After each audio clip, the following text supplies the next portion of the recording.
How to connect Shopee to Shopify. Hello guys and welcome back to the channel. Today, I'll show you how to connect Shopee to Shopify so you can manage both stores in one place. This will help you sync products, track inventory, and process orders more efficiently.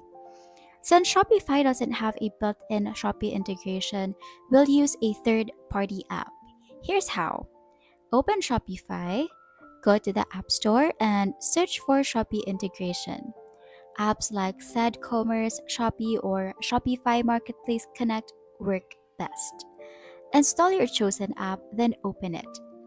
Next, log into your Shopee Seller Center, authorize the app, and connect to your Shopee store. Once linked, you can import your Shopee products to Shopify or sync Shopify listings to Shopee. And that's it.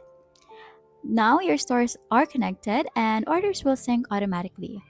If this helped, don't forget to like and subscribe for more e-commerce tips. Thanks for watching and I'll see you in the next video.